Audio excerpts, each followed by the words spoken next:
होगा। अभी आपको तय करना है कि हम अपनी तीसरी पीढ़ी को गुलामी देते हैं या आजादी देते हैं। इसलिए आज विस्थापित क्षेत्रों में आवश्यकता है एक क्रांति की, विस्थापित क्षेत्र में आवश्यकता है एक उलगुलान की, विस्थापित क्षेत्र में आवश्यकता है एक इनकलाब की। आज हमें एकजुटता के साथ उस इनकलाब को, उस क्रांति को धरातल पर उतारने की आवश्यकता है। मैं आज बेरमो की मिट्टी से ये आह्वान करने आया हूं। और हां, क्योंकि आज सिस्टम पूरा हमारे खिलाफ है, ये पूरा सिस्टम ही हमारे खिलाफ है। इनको रैयतों का चक्का जाम दिखेगा, इनको रैयतों का धरना दिखेगा, इनको रैयतों का प्रदर्शन दिखेगा, लेकिन इनको माफियाओं की कोयला चोरी नहीं दिखेगी। ये हमारा सिस्टम है। यही उस दिन बहुत तमतमा रहे थे बेरमो के एसडीएम। खैर कुछ महीना बीतने दीजिए, हम खुद डुमरी में उनको कोयला गाड़ी पकड़ के बुलाएंगे और उनकी मर्दानगी को चुनौती देंगे। बहुत आर्या बन रहे थे, बड़ा सिंघम बन रहे थे बेरमो के एसडीएम। वो इंतजार कीजिए, हम भी अध्ययन कर रहे हैं कि डिस्को कोयला किसको कहते हैं और कोयला कौन कौन कोयला किसको बोलते हैं। हम स्टडी कर रहे हैं, हम पकड़ेंगे उस कोयले की गाड़ी को, क्योंकि आप उसके बाद देखेंगे आपकी मर्दानगी कहां होती है और आपकी अकड़ कहां होती है। आपकी अकड़ को कहां डालेंगे उसका कोई ठिकाना नहीं होगा। बस हम इंतजार कर रहे हैं उस दिन का। इसलिए आज तमाम रैयत बंधुओं से हम आग्रह करेंगे कि आज भूल जाइए, आपसी मनमुटाव को भूल जाइए, आपसी मनभेद को भूल जाइए, आपसी मतभेद को भूल जाइए। आज आपको एकजुट होने की आवश्यकता है। और याद रखिएगा, गुलामी से कई गुना बेहतर एक संघर्ष, एक आजादी के लिए संघर्ष की गई मौत होती है। गुलामी से कई ज्यादा गुना बड़ी होती है वो मृत्यु, बड़ी होती है वो शहादत जो हक और लड़ाई के लिए दी जाती है। आज कितने दुख की बात है, आज कितने शर्म की बात है कि आज हम जमीन देने के बाद भी भीख मांगने की नौबत है। ये भीख ही है। ये नियोजन 30 साल का नियोजन हम तो भीख ही मांग रहे हैं। हमने रैक नहीं मांगा, हमने ट्रांसपोर्टिंग नहीं मांगा, हमने आउटसोर्सिंग नहीं मांगा, हम नियोजन मांग रहे हैं। कितना दुर्भाग्य का बात है। इसलिए आज एकजुट होने की आवश्यकता है। इस लड़ाई को आर पार लड़ने की आवश्यकता है। इस लड़ाई को अंतिम बार लड़ने की आवश्यकता है। अंतिम बार लड़िए।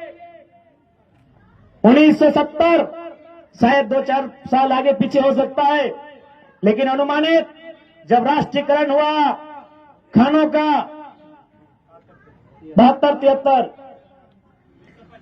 उसी दौर से हम लोग लगातार अपनी लड़ाई को लड़ रहे हैं।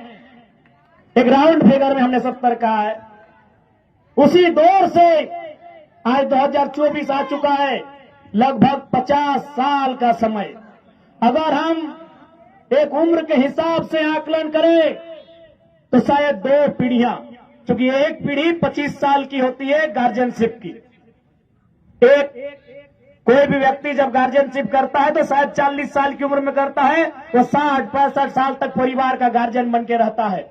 2 पीढ़ियां हमारी गुजर गई, 2 पीढ़ियां हमारी गुजर गई। इसलिए अब अगली पीढ़ी को लड़ने की नौबत न आए, वो इंतजाम करने की आवश्यकता है। मौत एक दिन सबको आएगी, जनरल मैनेजर को भी आएगी, एसडीएम को भी आएगी, एसडीपीओ को भी आएगी, लेकिन हमारी मौत तो कुत्तों से भी बदतर आ रही है। अपने अंदर के स्वाभिमान को ललकारना होगा। आज क्या हाल हमारा है, हम पशु से भी ज्यादा बदतर हो चुके हैं। आज रैयत अपनी जमीन देने के बाद कुत्तों बिल्लियों से भी बुरा व्यवहार हमारे साथ होता है। एक माफिया अगर टेलीफोनिक बात कर ले जीएम से वो बाप बाप करता है। आज हम कोर्ट कचहरी कानून पेपर कागज सब जगह से देख लिए हैं, लेकिन आज भी कहते हैं आप लीगल नहीं है, ऐसे नहीं है, ये नहीं है, यहां कमी है। इसलिए आज हमारा जीवन कुत्तों और बिल्लियों के जीवन से भी मामूली हो गया है। आज रैयतों का जीवन एक पशु के जीवन से भी मामूली हो गया है। मौत तो एक दिन आएगी, मौत की आगोश में सबको चले जाना है, लेकिन आज यही कहेंगे इस बार मौत स्वाभिमान से हो, इस बार मौत अभिमान से हो, इस बार मौत आने वाली पीढ़ी के अधिकार की सुरक्षा के लिए हो। इसलिए आज बेरमो के साथ साथ झारखंड के तमाम विस्थापितों को मैं यही कहूंगा कि आज आवश्यकता है आपके एकजुट होने की, आज आवश्यकता है आपको एक साथ चलने की। अरे लड़ाई पहले जीत तो लो, फिर अलग अलग दिशा तय कर लेना।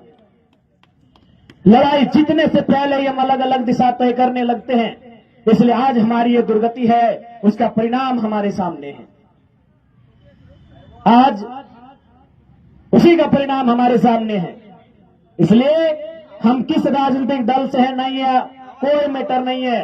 अगर कोई रहे, चाहे वो भारतीय जनता पार्टी के साथी रहे, जेएमएम के रहे, कांग्रेस के रहे, आजसू के रहे या एमसीसी माले के रहे, जो झारखंड के रैयत विस्थापितों की आवाज को बुलंद करेंगे, हम पार्टी के प्रोटोकॉल से हटकर उठकर उनका साथ समर्थन करेंगे। पार्टियां बनती हैं, बिगड़ती हैं, पार्टियों का एक कालखंड होता है। कालखंड के बाद वो पार्टियां भी काल के गाल में चली जाती हैं, लेकिन बचता है कुछ तो मानव समुदाय बचता है, और उस मानव समुदाय की सुरक्षा के लिए हम किसी भी प्रोटोकॉल को तोड़ने के लिए तैयार हैं। इसलिए आज बेरमो की सरजमी में जितने भी